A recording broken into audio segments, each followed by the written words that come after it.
பெங்கால்ல வந்து BJP வர்க்கர்களையே target பண்ணி கொலைகள் நடந்திருக்கிறது. சந்தேஷ்கலில குண்டுகள் வீசப்பட்டுள்ளன. இந்த படுகொலை செய்த நபர்கள் அடையாளம் தெரியாத இருசக்கர வாகனத்தில் வந்த 2 பேர் அப்படின்னு சொல்லப்படுது. அவங்க யூஸ் பண்ணப்பட்ட துப்பாக்கி ஆஸ்திரேலியா மேட் கிளாக் பிஸ்டல். இந்த இவருடைய சந்திரநாத் ராத் அவருடைய இந்த கொலையிலையுமே யாருடைய பங்கு மிக அளவுல இருக்குன்னு நினைக்கிறீங்க? ஐஎஸ்ஐயின் பங்கு இருப்பதாக, ஜமாத்தே இஸ்லாமியின் பங்கு இருப்பதாக பல்வேறு தகவல்கள் கசிகின்றன. இது வெறும் சந்திரநாத் ரத்தை கொன்னதான் நீங்க புரிஞ்சிக்க கூடாது. அவர் யாரோட ஆள்? சுவேந்து அதிகாரி, அதாவது கிட்டத்தட்ட வருங்கால மேற்கு வங்கத்தின் முதல்வரின் வலதுகரம்.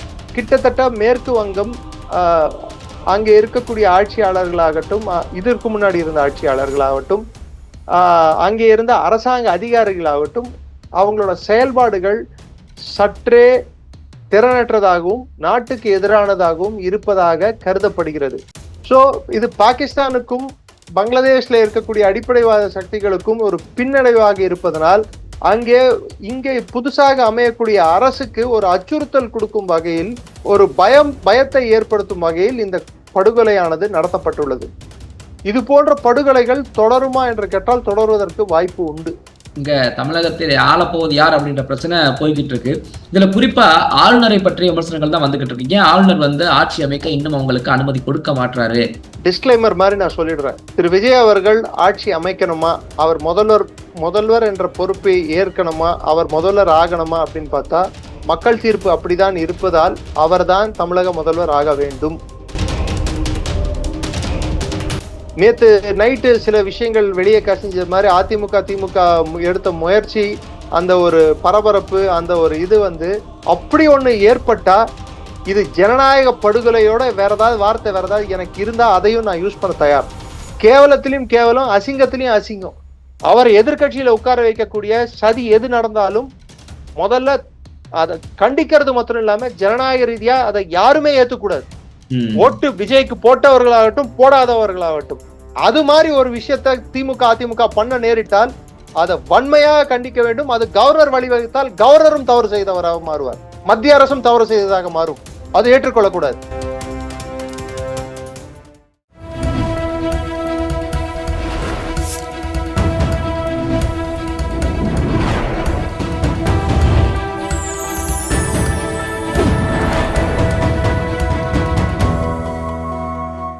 சேனல் 5 தமிழ் நேயர்களுக்கு வணக்கம். இந்த நேர்காணலில் நம்மோடு இணைந்திருப்பவர் டிஃபென்ஸ் அனாலிஸ்ட் திரு நிரஞ்சன் அவர்கள். வாருங்கள் அவரோடு பேசுவோம். சார் வணக்கம். சார் வணக்கம். ஜெய்ஹிந்த். சார், இங்க தமிழ்நாட்டில் எல்லாருமே இந்த அரசியல் களத்தை உற்று நோக்கி கொண்டிருக்க இந்த தருவாயில வெஸ்ட் பெங்கால்ல பாத்தீங்க அப்படின்னா சுவேந்து அதிகாரி, அவருடைய பர்சனல் அசிஸ்டன்ட், அவரு நேற்று சுட்டுக் கொல்லப்பட்டிருக்கிறார். இந்த கொலைக்கு பின்னாடி ஏதோ மிகப்பெரிய ஒரு சதி இருக்கும் அப்படின்னு எல்லாருமே அடுத்து சொல்லிக்கிட்டு இருக்காங்க. உங்களுக்கு அது தகவல் கண்டிப்பா தெரிஞ்சிருக்கும், கொஞ்சம் எங்க கூட பகிர்ந்துக்கோங்க சார். சந்திரநாத் ரத் நேத்து அவர் வீட்டிலிருந்து 16 மீட்டர் என்ன, ஜஸ்ட் வீட்டுக்கு முன்னாடினே வச்சுக்கோங்களேன், அடையாளம் தெரியாத நபர்களால் சுட்டுக் கொல்லப்பட்டுள்ளார். அவங்க வந்து வண்டியில 2 வீலர்ல வந்து ஒரு இருசக்கர வாகனத்துல வந்து வண்டியை நிறுத்தி, இந்த கார் வந்து அவர் வீட்டுக்கிட்ட ஸ்லோவாகவும் தெரிஞ்சுக்கிட்டே கிட்ட போயிட்டு அவர் வாகனம் ஓட்டுநர் சைட்ல போயிட்டு துப்பாக்கியை வந்து கண்ணாடியில வச்சு 4 முறை சுட்டுள்ளார்கள். அதுல முதல்ல அட்டி போன புல்லட் வந்து கண்ணாடியை உடைச்சதுனால அது டார்கெட் எடுக்கல. மத்த 3 புல்லட்டும் அந்த ஓட்டை வழியாக, கண்ணாடியில் விழுந்த ஓட்டை வழியாக சுட்டதால் ஒன்னு அவரோட தலையிலும், இன்னொன்னு அவரோட மார்பகத்திலையும், இன்னொன்னு அவர் வயிற்றிலையும் பாய்ந்துள்ளது. சம்பவ இடத்திலேயே அவர் உயிரிழந்து விட்டார் என்று தெரிந்தும் ஹாஸ்பிட்டலுக்கு எடுத்துட்டு போய் ஏதாவது பண்ண முடியுமான்னு பார்த்தா டிக்ளேர்ட் பிராட் டெட், வரும்போதே அவர் இறந்து விட்டார் என்று ஹாஸ்பிட்டல்ல அறிவித்தார்கள். இது மத்திய கிராம் அப்படின்னு சொல்லிட்டு ஒரு இடத்துல இது நடந்திருக்கு.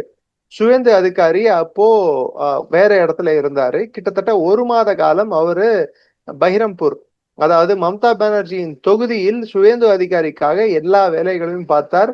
அவர்தான் கிட்டத்தட்ட அந்த தொகுதியின் மேனேஜராக, சுவேந்து அதிகாரியின் வலதுகரமாக செயல்பட்டவர் சந்திரநாத் ரத். அவர் செய்த வேலை எப்படிப்பட்ட வேலை என்றால்னா, மம்தா பானர்ஜி அவரோட சொந்த தொகுதியில் தோற்கடிக்கப்பட்டுள்ளார். அதற்கு முக்கிய காரணம் இவர் தான், சந்திரநாத். அதுக்கு ஒன் ஆஃப் த முக்கிய காரணம் சந்திரநாத் ரத். ம் 9,000க்கும் மேற்பட்ட வாக்குகள், அதற்கு 5,000 வாக்குகள் நினைக்கிறேன். 5,000 வாக்குகளோ 9,000 வாக்குகளோ. மொத்தத்துல மம்தா பானர்ஜி வந்து தோத்துட்டாங்கன்றது எல்லாருக்கும் தெரிஞ்ச விஷயம். தோற்கடிக்கப்பட்டுள்ளார். இங்க வரக்கூடிய 2 அடிப்படை கேள்விகள். இந்த தேர்தலுக்கு முன்னாடி கலவரங்களோட தேர்தல் முடிந்த பிற்பாடு கலவரங்கள் வெடித்திருக்கிறது. வெடிச்சது இல்லாம அங்க பெங்கால்ல வந்து பிஜேபி வர்க்கர்களையே டார்கெட் பண்ணி கொலைகள் நடந்திருக்கிறது. சந்தேஷ்கலில குண்டுகள் வீசப்பட்டுள்ளன. இன்னொரு பிஜேபி வர்க்கர் நியூ டவுன் ஏரியால வந்து கொல்லப்பட்டுள்ளார் முந்தா நேத்து இரவு ஒரு 9-10 மணி அளவுல இந்த படுகொலையானது நடத்தப்பட்டுள்ளது. இந்த படுகொலை செய்த நபர்கள் அடையாளம் தெரியாத இருசக்கர வாகனத்தில் வந்த 2 பேர் அப்படின்னு சொல்லப்படுது. அவங்க யூஸ் பண்ணப்பட்ட துப்பாக்கி ஆஸ்திரேலியா மேட் கிளாக் பிஸ்டல். அது வந்து நவீன ரக கை துப்பாக்கி.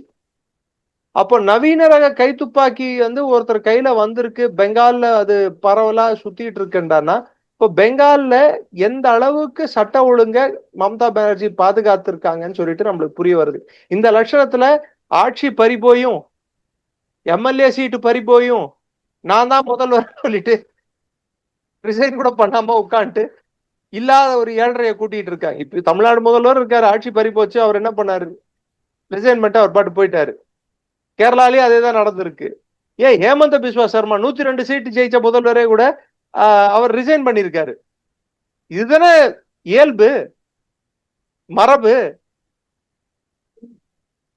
அது தோதா அபிஷேக் பானர்ஜி ஒரு கடைசி ஃபேஸ், அதான் லாஸ்ட் 23ஆம் தேதி தேர்தல், 29ஆம் தேதி தேர்தலுக்கு முன்னாடி நாள் 27ஆம் தேதி நினைக்கிறேன். 27ஆம் தேதி அவர் பேசும்போது அமித்ஷா மட்டும் இல்ல, அமித்ஷா அப்ப வந்தா கூட என்ன ஒண்ணும் பண்ண முடியாதுன்னு பேசினார். ஆமா, வாய்க்கு வந்ததெல்லாம் பேசினாரு, மிரட்டினாரு. சோ இன்னொரு ஒரு திடுக்கிடும் தகவல் உங்களுக்கு சொல்றேன். பிப்ரவரி மாசத்துல பங்களாதேஷ் நடந்த தேர்தல்ல ஜமாத்தே இஸ்லாமி என்ற அடிப்படைவாத கட்சி எந்தெந்த பகுதிகளில் அதிகமாக தேர்தலை வென்றது என்று நீங்க கொஞ்சம் மேப் எடுத்து பாத்தீங்கன்னா, அதிகமான இடங்கள் மேற்கு வங்கத்தை ஒட்டிய பகுதிகள். 68 சீட்ல பெருவாரியான சீட்டு மேற்கு வங்கத்தை ஒட்டி தான் அவங்க ஜெயிச்சிருக்காங்க. 2வது, மேற்கு வங்கத்துக்கும் பங்களாதேஷுக்கும் இருக்கக்கூடிய எல்லை பகுதியானது 2217 கிலோமீட்டர். இந்த வாட்டி மம்தா பானர்ஜி வந்து பெரிய அளவுல எஸ்ஐஆர் வேலை பார்த்ததும், அதாவது ஸ்பெஷல் இன்டென்சிவ் ரிவிஷன், அது அதிக அளவுல வேலை பார்த்ததும், பெருவாரியான இடங்கள் மம்தா தோத்ததுல ஒரு மாவட்டம் வந்து நார்த் 24 பர்கனாஸ். அந்த நார்த் 24 பர்கனாஸ்க்கு வந்து பங்களாதேஷோட இருக்கக்கூடிய எல்லையை வந்து இன்னும் முழுமையா ஃபென்ஸ் பண்ணல. மால்டாலையும் முர்ஷிதாபாத் மால்டா ஏரியால கூட ஃபென்சிங் வந்து சில இடங்கள்ல முழுமையா முடிக்க முடியல நம்மளால. கூச் பிரார்ல ஃபென்சிங்க முடிக்க முடியல. அதுக்கு முக்கியமான காரணம் மம்தா பானர்ஜி அலோவ் பண்ணல. அவங்க ஊடுருவல்களை என்கரேஜ் பண்ணிட்டு இருந்தாங்க. அதாவது ஊடுருவலுக்கு அதிகமான ஒரு சலுகையே கொடுத்துட்டு இருந்தாங்க. ஒரு பக்கம் கள்ளக்கடத்தல், இந்த சைடுல இருந்து அந்த சைடு இங்க இருக்கக்கூடிய மாடுகளை கடத்திட்டு போய் விற்கிறது, அந்த சந்தையை வந்து ஏற்படுத்தினாங்க. இன்னொரு பக்கம் நமது அதாவது நாம் வாழும் நமது நிலப்பரப்பில் பங்களாதேஷிகள் அத்துமீறி வந்து இங்கே இடத்தை பிடித்துக் கொள்வது, அவங்களுக்கு ஆதார் கார்டு எல்லாத்தையும் கொடுத்து, எலெக்ஷன் கமிஷன் ஐடி வரைக்கும் கொடுத்து அவங்கள ஓட்டர் ஆக்குனது.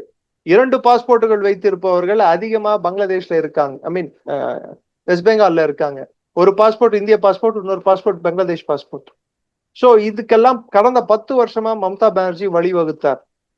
அடுத்து இன்னொரு விஷயம், திடுக்கிடு விஷயம் என்னடான்னா, ஜமாத்தே இஸ்லாமிக்கும் மம்தா பானர்ஜிக்கும் அவர் கட்சிக்கு நெருங்கிய தொடர்பு இருக்கிறது. ஹவாலா பணத்தை ஜமாத்தே இஸ்லாமிக்கு பரிமாறி, இன்னும் சொல்ல போனா ஜமாத்தே இஸ்லாமி தேர்தலுக்கு பெரிய அளவுக்கான நிதி உதவி செய்தது டிஎம்சி, திரிணாமுல் காங்கிரஸ். அந்த நிதி உதவியானது ஜமாத்தே இஸ்லாமிக்கு அங்க, அதனால்தான் அவங்க பார்டர் ஏரியா ஃபுல்லா அவங்க ஜெயிச்சது. அதை மைய பங்களாதேஷை ஜெயிக்க முடியல அவங்களால. ரெண்டாவது, இந்த ஜமாத் இஸ்லாமி என்ற கட்சியோட ஆரிஜின், அதாவது அதோட தொடக்கத்துல இருந்து எடுத்து பார்த்தோம்னா அவங்களோட நெருக்கம் பாகிஸ்தானோடு இருக்கிறது. குறிப்பிட்டு பாகிஸ்தான் உளவமைப்பு ISIயின் கைப்பாவைகளாகவே அவர்கள் செயல்பட்டுள்ளார்கள். இந்தியாவில் நடந்த பல்வேறு குண்டு வெடிப்புகளில் ஜமாத் இஸ்லாமி கை இருக்கிறது என்று எல்லாருக்கும் தெரிந்த விஷயம்.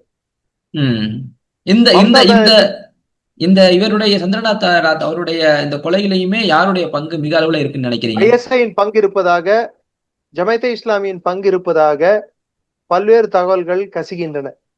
குறிப்பிட்டு பாகிஸ்தான் ISIயின் பங்கு இருப்பதாக கசிகின்றது. இது வெறும் சந்திரநாத் ரத்த கொன்னதான் நீங்க புரிஞ்சிக்க கூடாது. அவர் யாரோட ஆள்? சுவேந்து அதிகாரி, அதாவது கிட்டத்தட்ட வருங்கால மேற்கு வங்கத்தின் முதல்வரின் வலதுகரம். நெக்ஸ்ட் மே 9ஆம் தேதி பதவியேற்பு பிரமாணம் நடக்கும் தருவாயில இந்த கொலை நடந்துள்ளது. பதவியேற்பு பிரமாணத்துக்கு பல்வேறு மாநிலங்களின் முதல்வர்கள் பிளஸ் பிரதமர் பிளஸ் இவர் நம்ம உள்துறை அமைச்சர் எல்லாருமே அதுல பங்கேற்க போறாங்க. அதுக்கு முன்னாடி இது மாதிரியான ஒரு அரசியல் படுகொலையானது மொத்த மேற்கு வங்க பாதுகாப்பையும் புரட்டி போடுமா போடாதா? அப்போ அந்நிய ஊடுருவல்கள் எந்த அளவுக்கு மேற்கு வங்கத்தில் நடந்துள்ளது, பாகிஸ்தானோட கைவேலை எவ்வளவு தூரத்துக்கு நடந்துள்ளது, ISIயோட புகலிடமாக மேற்கு வங்கம் மாறியுள்ளதா? இன்னொரு விஷயம் என்னடான்னா, டீப் ஸ்டேட், அதாவது அமெரிக்கா டீப் ஸ்டேட்டோட ஏஜென்ட்டு மேத்யூ வேன் டைக்குன்னு சொல்லிட்டு மியான்மர் சென்று பங்களாதேஷ் வழியாக இந்தியா வந்து கல்கட்டா மூலம் அவர் இந்தியா விட்டு பறக்க முயற்சி எடுத்த போது அவரை மத்திய அரசு சம்பந்தப்பட்ட NIAவும் மற்ற உளவு பிரிவுகளும் அவரை கைது செய்தார்கள். யுக்ரைனியர்கள் ஒரு 6 பேரை கைது பண்ணாங்க பாருங்க. 3 பேர் லக்னோல, 3 பேர் டெல்லியில. ட்ரோன் டெக்னாலஜி எப்படி பண்ணணும், அதை வச்சு எப்படி இந்தியாவை தாக்கணும்னு சொல்லிட்டு அங்க மியான்மர் போயிட்டு வந்ததா அவங்கள வந்து கைது பண்ணாங்க பாருங்க, சில மாதங்களுக்கு முன்னாடி, பிப்ரவரி வாக்குல. அந்த மேத்யூ வாண்டே கல்கட்டாவை ஏன் தேர்ந்தெடுக்கணும் தப்பிக்கிறதுக்கு இடமாக?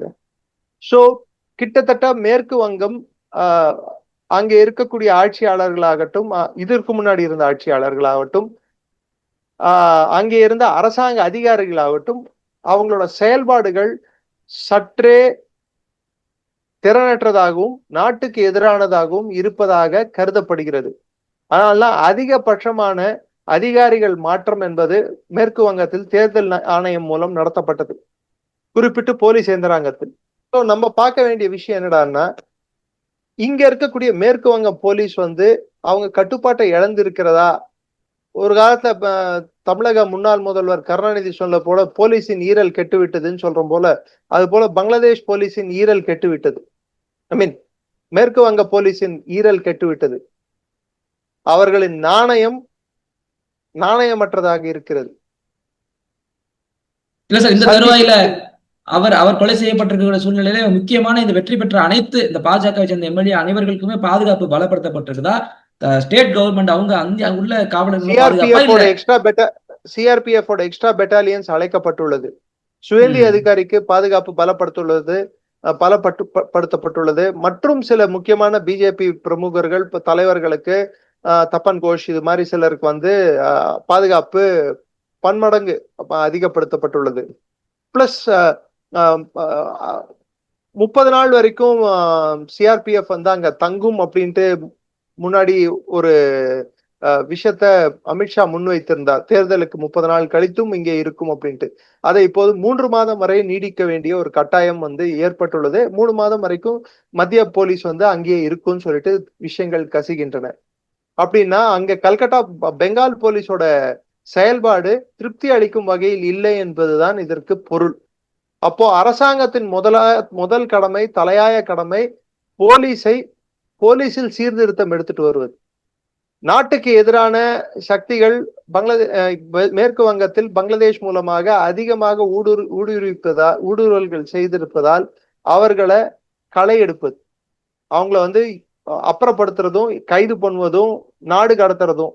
ஏன் மம்தா பானர்ஜி தோத்து போனதுக்கு பங்களாதேஷ்ல நிறைய பேர் வந்து துக்கம் அனுசரிச்சாங்களே, பெரிய அளவுல துரதிருஷ்டகரம்னு சொன்னாங்களே மம்தா பானர்ஜி தோத்து போனது. இந்தியாக்குள்ள நடக்கிற ஒரு மாநில தேர்தல்ல ஒரு ஒரு முதல்வர் தோத்து போனா துரதிருஷ்டகரன் ஏன்பா நீங்க சொல்றீங்க? அதனால பங்களாதேஷ்க்கு என்ன ஒரு பிரச்சனை? இன்னொன்னு நல்லா பாருங்க, அசாம்ல, பங்களாதேஷ்ல இங்கதான் ஊடுருவல்கள் அதிகமா நடந்திருக்கு. அசாம்லயும் சரி, பங்களாதேஷ்ல இருந்து வரக்கூடிய ஊடுருவல்கள் அசாம்லயும் மேற்கு வங்கத்திலயும் தான் அதிகம் நடந்திருக்கு. மேற்கு வங்கத்திலயும் சரி, அசாம்லயும் சரி, ரெண்டு இடத்துலயுமே பெருவாரியான தொகுதிகளை பாஜக கைப்பற்றியுள்ளது. இன்னும் சொல்ல போனா 126க்கு 102 தொகுதிகள் அசாம்ல. இங்க 293, இன்னும் ஒண்ணுத்துக்கு நடக்கணும் தேர்தல் பெங்கால்ல. 293க்கு 207 தொகுதிகள் கைப்பற்றி இருக்காங்க. சோ மொத்தத்தையும் கூட்டி பாத்தீங்கன்னா கிட்டத்தட்ட 300 தொகுதிகளுக்கு மேல, 420 தொகுதிகளுக்கு 420 தொகுதிகளுக்கு 300 தொகுதிகள் மேலன்னா கிட்டத்தட்ட 3/2 பங்கு சீட்டுகளை அவங்க ஜெயிச்சதாதான் அர்த்தம். சோ இந்து கன்சாலிடேஷன் நடந்திருக்கு அசாம்லயும் சரி, மேற்கு வங்கத்திலயும் சரி.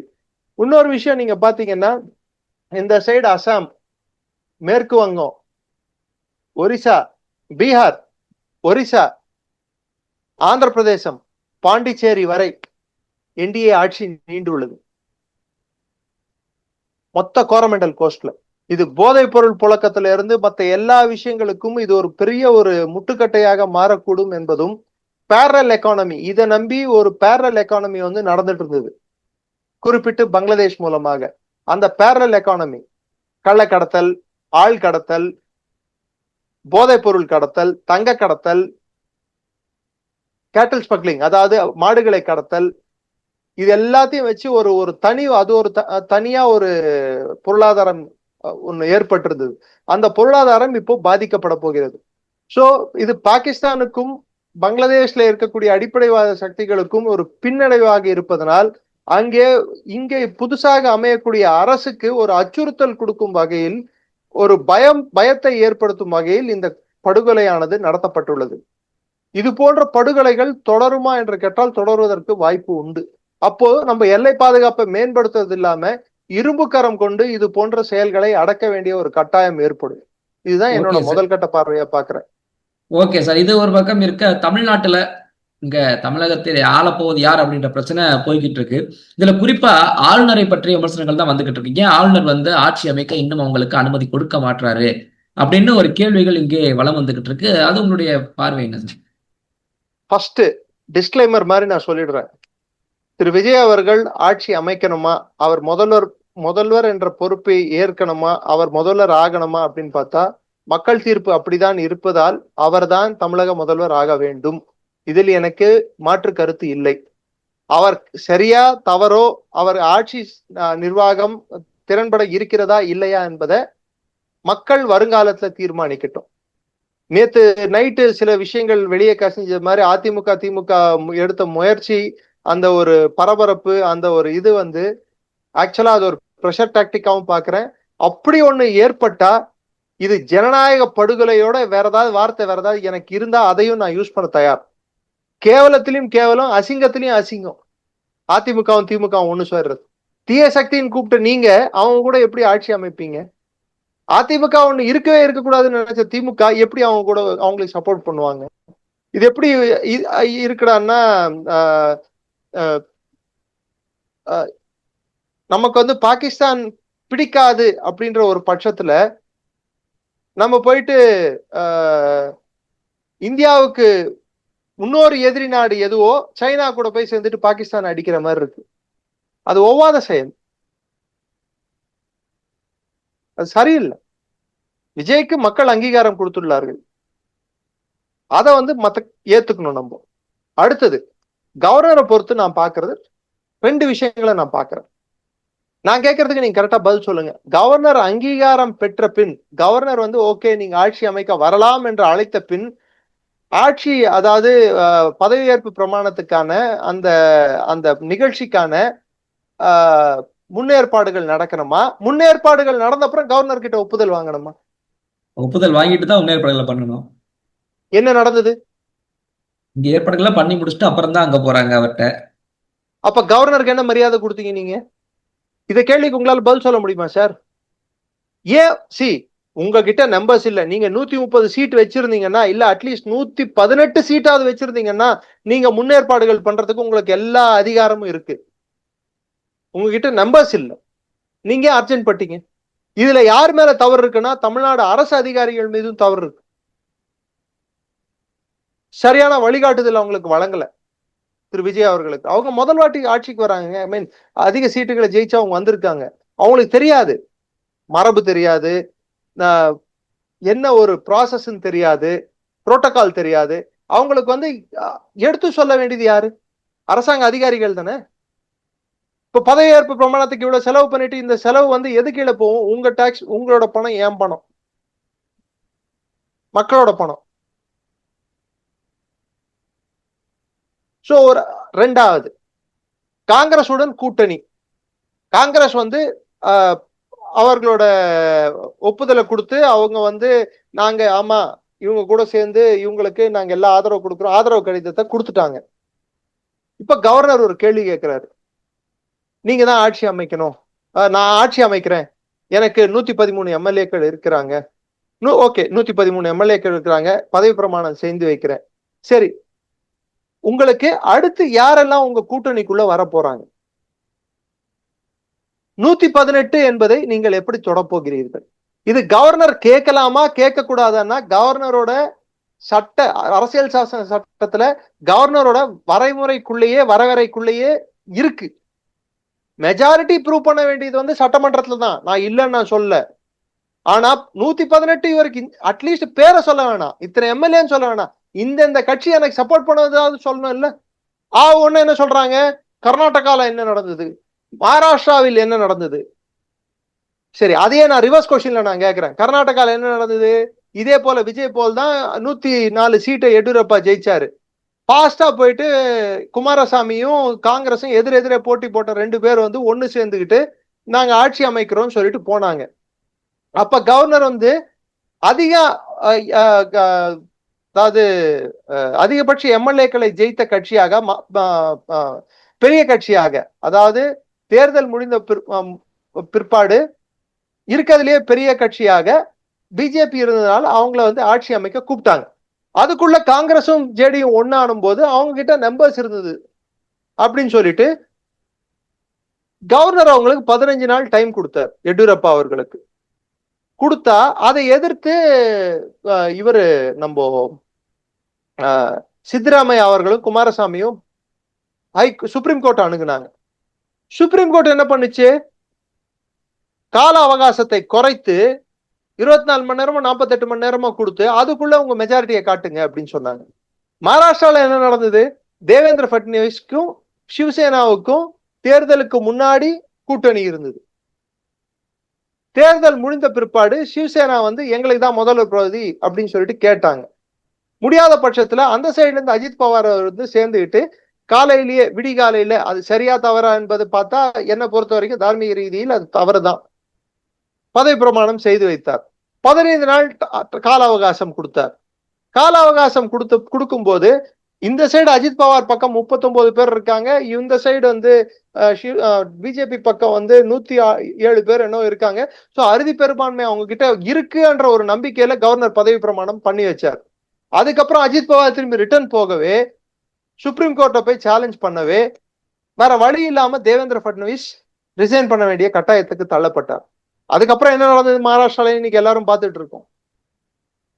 நான் கேட்கிற கேள்வி, இப்போ அந்த கால அவகாசமானது கவர்னர் எத்தனை நாள் திரு விஜய் அவர்களுக்கு தர வேண்டும்? விஜய் அவர்கள் சுப்ரீம் கோர்ட் சென்றால் கூட சுப்ரீம் கோர்ட் எத்தனை நாள் தர வேண்டும் என்பதை எதை வச்சு தீர்மானிக்கும்? விஜய் அவர்களுக்கு 15 நாள் அவகாசம் கொடுக்குமா, 7 நாள் அவகாசம் கொடுக்குமா, 3 நாள் அவகாசம் கொடுக்குமா, இல்ல 2 நாள் அவகாசம் கொடுக்குமா? அவங்க கொடுத்த ஜட்ஜ்மெண்ட்டை வச்சு பார்த்தா அதுக்கு மாற்றாக இப்ப நான் கவர்னர், நீங்க திரு விஜய் அவர்கள்னு வச்சுக்கோங்க, சும்மா நினப்புக்கு தான், 2 ஆக போறது இல்ல, அது வேற கதை. நீங்க விஜய் ஆனாலும் உண்டு தவிர்த்து நான் கவர்னர் ஆக முடியாது, அது வேற கதை. சோ பேச்சுக்கு நீங்க வந்து என்கிட்ட 113 பேர் சப்போர்ட் இருக்கு, நான் ஆட்சி அமைக்கிறேன் அப்படின்னு சொல்றேன். நான் வந்து சொல்லும் போது நீங்க வந்து நான் கவர்னரா உங்களை பார்த்து கேட்கிறேன், சரி 118 பேர் உங்ககிட்ட இருக்கா? 118 பேரோட கடிதங்கள் இல்ல, கடிதங்கள் கூட வேணாம், அட்லீஸ்ட் எந்தெந்த கட்சி உங்க கூட வந்து சேரப்போகுது பேர், அந்த கட்சிகள் பேராவது சொல்லுங்க. சொல்லணுமா? அவருக்கு நிஜமாவே அவர் பக்கம் அந்த ஒரு நம்பர்ஸ் இருந்தா, அவருக்கு நம்பிக்கை இருந்தா அதை கொடுக்கணுமா கொடுக்க கூடாதா? அந்த டீட்டெயில கவர்னருக்கு. அப்படி இல்ல, எனக்கு முதல்ல பதவி பிரமாணம் பண்ணி வச்சிருங்க, அப்ப ஆட்சி கட்டில உட்கார்ந்தாச்சு, சட்டசபைக்குள்ள ஆட்சியாளரா போயாச்சு, அப்ப அரசு எந்திராங்க உங்க பக்கம், எல்லாமே உங்க பக்கம், அப்ப குதிரை பேரத்துக்கான வழி இது ஏற்படுத்துமா ஏற்படுத்தாதா? அப்ப கவர்னரோட வேலை குதிரை பேரத்தை தடுப்பதா இல்லை குதிரை பேரத்துக்கு வழி வகுப்பதா? இதுக்கு நீங்க பதில் சொல்லுங்க. அரசியல் சாசன சட்டத்துல கவர்னர் வந்து ஆமா இவர்களால ஒரு நிலையான ஆட்சி கொடுக்க முடியும், அவர்களுக்கு தேவையான அளவுக்கு either a pre-poll alliance or a post-poll alliance or a single largest party or a party which can muster numbers. முன்கூட்டியே இருக்கக்கூடிய தேர்தல் கூட்டணி ஆகட்டும், பின்னால் உருவான தேர்தல் கூட்டணி ஆகட்டும், இருக்கிறதுலேயே பெரிய கட்சி ஆகட்டும், யார் வந்து அவர்களுக்கு வெளியில இருந்தோ ஆதரவு கொடுக்கக்கூடிய நிலைமை ஒண்ணு இருந்தா, வெளியில இருந்து ஆட்சியில பங்கேற்காம கூட ஆதரவு கொடுக்கிற நிலைமை இருக்குன்னா, அப்ப கவர்னர் வந்து அவங்க கட்டாயமா பதவி பிரமாணம் பண்ணி கொடுக்கணும், பண்ணி வைக்கணும். இத வந்து சட்ட ரீதியாக கவர்னர் வந்து டெசிஷன் எடுக்கிறத அவருக்கு அதிகாரம் இருக்கான்னு பார்த்தா ஆமாம், அரசியல் சாசன சட்டத்தில் அவருக்கு அதிகாரம் இருக்கிறது. இந்த 118 வந்து இப்ப கேள்விக்குறியா இருப்பதினால் 113 சொல்றாங்க விஜய்க்கு, இல்ல 112 தான். அவர் பகவதி படமோ இல்ல அழகிய தமிழ் மகன் படத்திலேயோ வர மாதிரி டபுள் ஆக்ஷன் எல்லாம் அசம்பிளில கொடுக்க முடியாது. திருச்சிக்கு ஒரு எம்எல்ஏ, பெரம்பூருக்கு ஒரு எம்எல்ஏன்னு போக முடியாது அவரால். ஒரு விஜய் தான் ஒரு உள்ள சட்டசபைக்குள்ள அவர் போக முடியும். அவர் எதிர்கட்சியில உட்கார வைக்கக்கூடிய சதி எது நடந்தாலும் முதல்ல அதை கண்டிக்கிறது மாத்திரம் இல்லாம ஜனநாயக ரீதியா அதை யாருமே ஏத்துக்கூடாது. ஓட்டு விஜய்க்கு போட்டவர்களாகட்டும் போடாதவர்களாகட்டும், அது மாதிரி ஒரு விஷயத்த திமுக அதிமுக பண்ண நேரிட்டால் அதை வன்மையாக கண்டிக்க வேண்டும். அது கவர்னர் வழிவகுத்தால் கவர்னரும் தவறு செய்தவராக மாறுவார், மத்திய அரசும் தவறு செய்ததாக மாறும். அது ஏற்றுக்கொள்ளக்கூடாது, அது தவறு. ஆனால் விஜய்க்கு வந்து 118 என்ற அந்த நம்பர், ஒண்ணு கட்சி பேராவது சொல்லுங்க, இல்ல எம்எல்ஏக்கள் பேராவது சொல்லுங்க. சரி, உங்களுக்கு எவ்வளவு கால அவகாசம் தேவை? 3 நாள்? எப்படியும் சட்டப்பேரவை உள்ள போன உடனே பதவியேற்பு பிரமாணம் நடக்கிறதுக்கே 2 நாள் ஆகும். ஏன்னா 234 பேருக்கும் பதவியேற்பு பிரமாணம் முடிச்சு வைக்கிறதுக்கு 2 நாள் இல்ல 3 நாள் ஆகும். பதவியேற்பு பிரமாணம் முடிஞ்ச பிற்பாடு முதல்ல புரோட்டோம் ஸ்பீக்கரை எலெக்ட் பண்ணணும். ஒரு ஸ்பீக்கரை ஒருத்தர், அதாவது ரொம்ப நாள் சட்டப்பேரவையில ரொம்ப நாள் அவர் எம்எல்ஏவா இருக்கிறவர் தான் ஜெனரலா அவரை புரோட்டோம் ஸ்பீக்கர் ஆக்குவாங்க. அவர் ஸ்பீக்கரா போய் உட்கார்ந்த அப்புறம் எல்லாருக்கும் பதவி பிரமாணம் செய்து வைப்பார், எம்எல்ஏக்களாக பதவி ஏற்பாங்க. பதவி ஏற்ற பிற்பாடு ஃபர்ஸ்ட் வர இதுவே வந்து என்னடான்னா ஸ்பீக்கர் எலெக்ஷன் வரணும். ஸ்பீக்கர் எலெக்ஷன் வரணுமா இல்ல புரோட்டோம் ஸ்பீக்கரை வச்சே கண்டக்ட் பண்ணணுமான்றது வந்து அது ஒரு விஷயம் இருக்கு.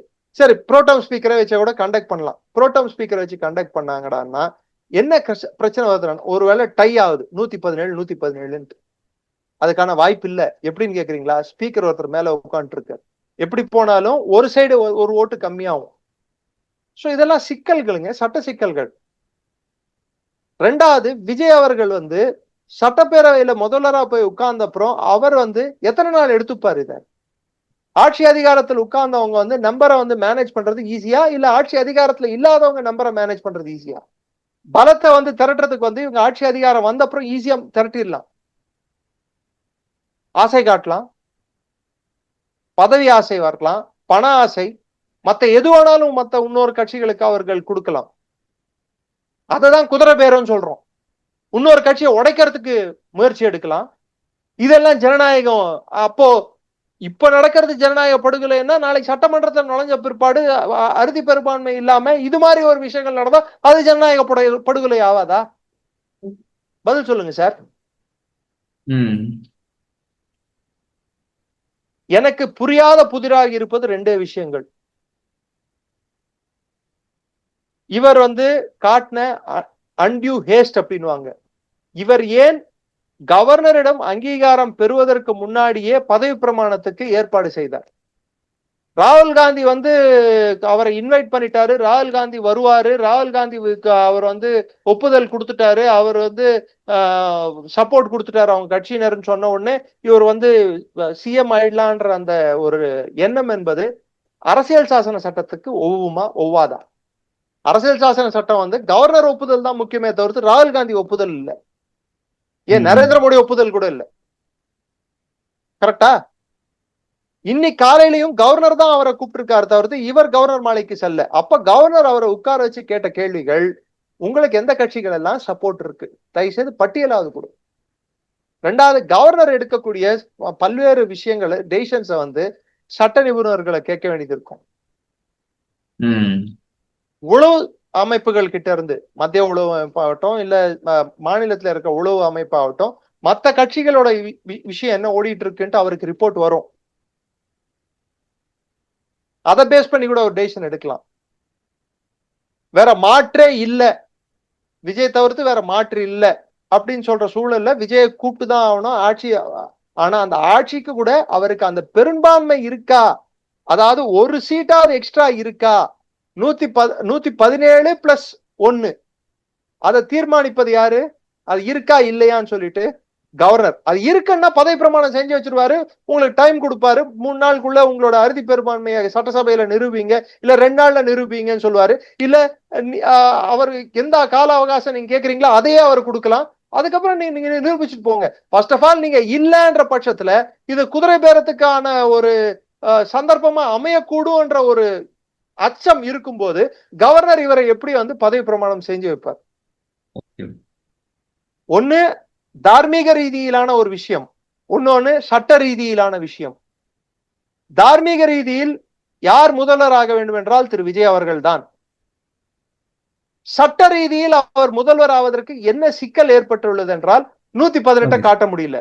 இந்த 118 அவர் காட்ட நேரிட்டாலோ, இல்ல எனக்கு கம்யூனிஸ்டுங்க சப்போர்ட் இருக்கு, விசிகே சப்போர்ட் இருக்கு, டிஎம்டிகே சப்போர்ட் இருக்கு, இல்ல அதிமுக சப்போர்ட்டே இருக்கு அப்படின்னு சொன்னாருன்னா கூட, அதிமுக கூட கட்சி தாவல் தடை சட்டத்துக்கு அதிகமாக என்னோட எம்எல்ஏக்கள் இருக்கிறார்கள் அப்படின்னு அவர் சொன்னாருன்னா, அதை அவர் ப்ரூவ் பண்ண முடிஞ்சதுன்னா ஆட்டோமேட்டிக்கா கவர்னர் பதவி பிரமாணம் செஞ்சு வச்சுட்டு தான் போறாரு. முடியாதுன்னு சொல்ல முடியுமா என்ன கவர்னரால? கவர்னரோட வேலை எதோட முடியுதுறான்னா, இவருக்கு வந்து அறுதி பெரும்பான்மை இருக்கா இல்லையான்னு சொல்லி நிர்ணயிக்கிறதோட முடிஞ்சு போயிடும். அதை வந்து அவர் பதவி பிரமாணம் செஞ்சு வச்சுட்டாருன்னா அதோட அவர் வேலை முடிஞ்சிருச்சு.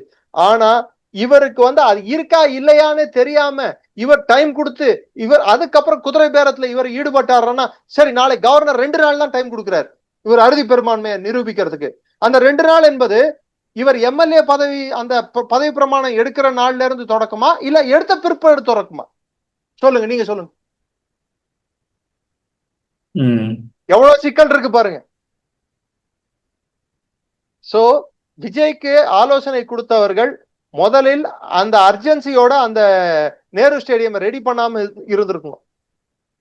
ஓகே சார், உங்களுடைய பல்வேறு கருத்துக்களை தந்தமைக்கு ரொம்ப நன்றி சார். தொடர்ந்து பேசுவோம். நன்றி, ஜெயந்த்.